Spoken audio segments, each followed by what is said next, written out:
আসসালামু আলাইকুম ও রাহমাতুল্লাহ। পার্থিব জীবন শেষে শুরু হবে পরকালীন জীবন। অনন্তকালের সেই জীবনই মানুষের আসল জীবন।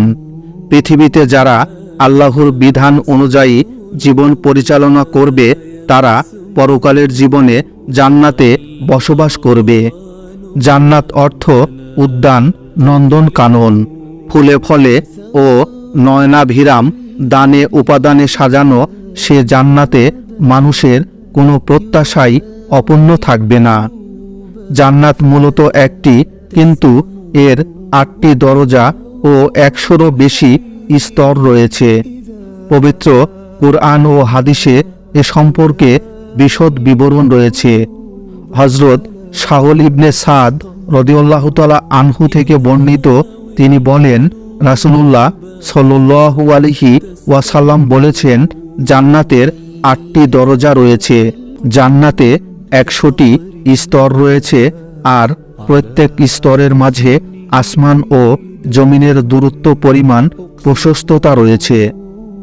রাসূলুল্লাহ সাল্লাল্লাহু আলাইহি ওয়াসাল্লাম বলেন, জান্নাতে ১০০টি স্তর আছে। প্রত্যেক স্তরের মাঝে দূরত্ব হল আকাশ ও জমিনের দূরত্বের সমান। আর ফেরদাউস তার মধ্যে সর্বোচ্চ স্তরে রয়েছে। সেখান থেকেই জান্নাতের ৪টি ঝর্ণা প্রবাহমান।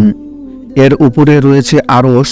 তোমরা আল্লাহর নিকট জান্নাতের জন্য দোয়া করলে জান্নাতুল ফেরদৌসের জন্য দোয়া করবে। তিরমিজি ২৫৩১। কুরআন ও হাদিসের ভাষ্যমতে বিভিন্ন জান্নাতের পরিচয়। জান্নাতুল ফেরদাউস। এ জান্নাত সম্বন্ধে মহান আল্লাহ বলেন, নিশ্চয় যারা বিশ্বাস করে ও সৎ কর্ম করে তাদের অভ্যর্থনার জন্য রয়েছে ফেরদাউসের উদ্যান। সেথায় তারা স্থায়ী হবে। এর পরিবর্তে তারা অন্য স্থানে স্থানান্তরিত হওয়া কামনা করবে না। সূরা কাহাব আয়াত ১০৭ হতে ১০৮। হযরত আনাস রাদিয়াল্লাহু তাআলা আনহু বলেন, উম্মে রুবাইয়ে বিনতে বারা, যিনি হারেসা ইবনে সুরাকার মা, তিনি নবীজির কাছে এসে বললেন, ইয়া রাসূলুল্লাহ সাল্লাল্লাহু আলাইহি ওয়াসাল্লাম, আমাকে হারেসা সম্পর্কে কিছু বলবেন না? সে বদরের দিন শহীদ হয়েছিল। যদি সে জান্নাতি হয় তাহলে ধৈর্য ধারণ করব, না হয় তার জন্য মন ভরে অত্যাধিক কান্নাকাটি করব। নবীজি সাল্লাল্লাহু আলাইহি ওয়াসাল্লাম বললেন, হে হারেসার মা, জান্নাতের মধ্যে বিভিন্ন প্রকারের জান্নাত আছে। তোমার ছেলে সর্বোচ্চ ফেরদাউস জান্নাতে পৌঁছে গেছে। বুখারী। জান্নাতু আদ। আদ মানে চিরস্থায়ী। এটি অত্যন্ত সুখের একটি উদ্যান। এ জান্নাত সম্বন্ধে মহান আল্লাহ বলেন, তাদের জন্য রয়েছে আদ জান্নাত, যার নিম্নদেশে নদী সমূহ প্রবাহিত। সেথায় তাদেরকে স্বর্ণ কঙ্কণে অলঙ্কৃত করা হবে। তারা পরিধান করবে সূক্ষ্ম ও স্থূল রেশমের সবুজ বস্ত্র ও সমাসীন হবে সুসজ্জিত আসনে। কত সুন্দর সে পুরস্কার ও কত উত্তম সে স্মরণস্থল। সূরা কাহাব আয়াত ৩১। মহানবী সাল্লাল্লাহু আলাইহি ওয়াসাল্লাম স্বপ্নে আদ জান্নাত দর্শন করেছেন। তিনি বলেছেন, দুটো জান্নাত রৌপ্যের, তার পাত্র ও সব কিছু রৌপ্যের। দুটো জান্নাত সোনার, তার পাত্র ও সব কিছু সোনার। আদ জান্নাতের বাসিন্দা ও তাদের প্রতিপালকের মাঝে কেবল তার চেহারার আভিজাত্যের চাদর থাকবে। বুখারী ও মুসলিম। জান্নাতুল খুলদ। খুলদ মানেও চিরস্থায়ী।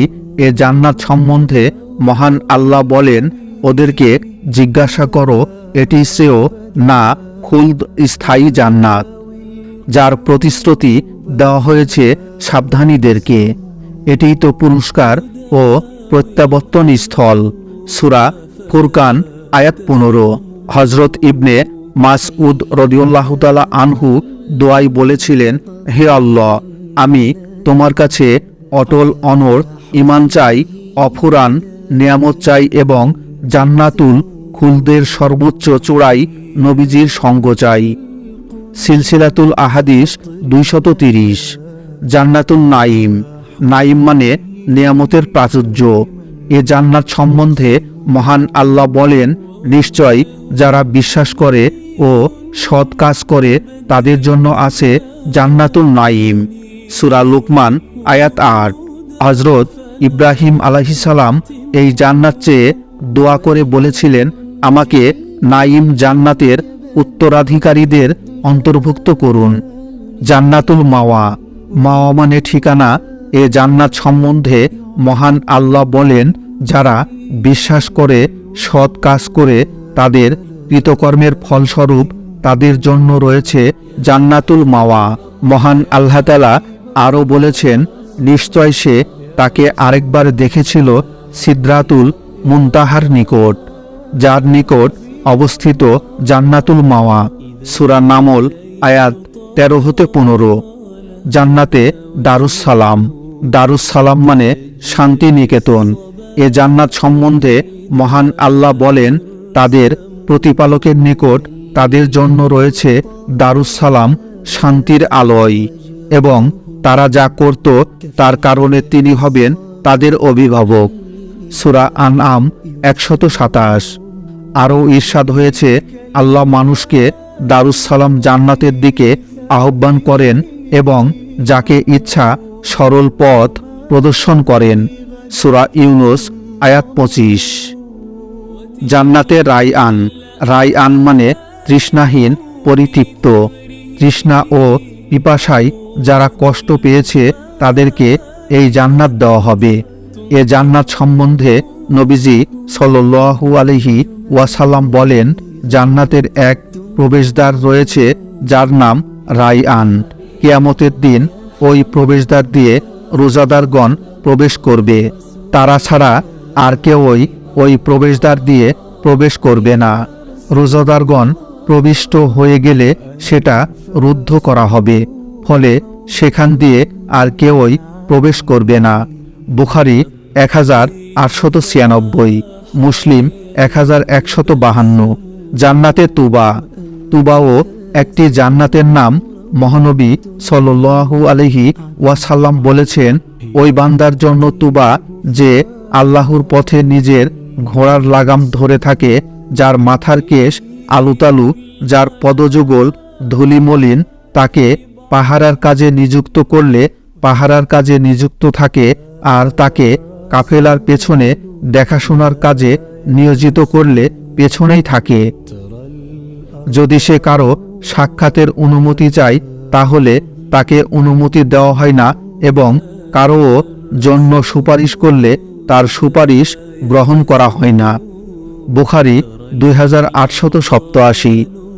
মহান আল্লাহ রব্বুল আলামিন ইমানদার ও নেককার বান্দাদের জন্য এমন সব সুন্দর সুন্দর অসংখ্য জান্নাত প্রস্তুত করে রেখেছেন, আল্লাহর প্রতি পূর্ণ আস্থা ও বিশ্বাস রেখে নেক আমল করতে পারলে ইনশাআল্লাহ পরকালে মিলবে এমন চিরসুখের জান্নাত। মহান আল্লাহ তাআলা মুসলিম উম্মার সকল নর নারীকে জান্নাতি হিসাবে কবুল করুন, আমিন। يا حبيب الله يا رسول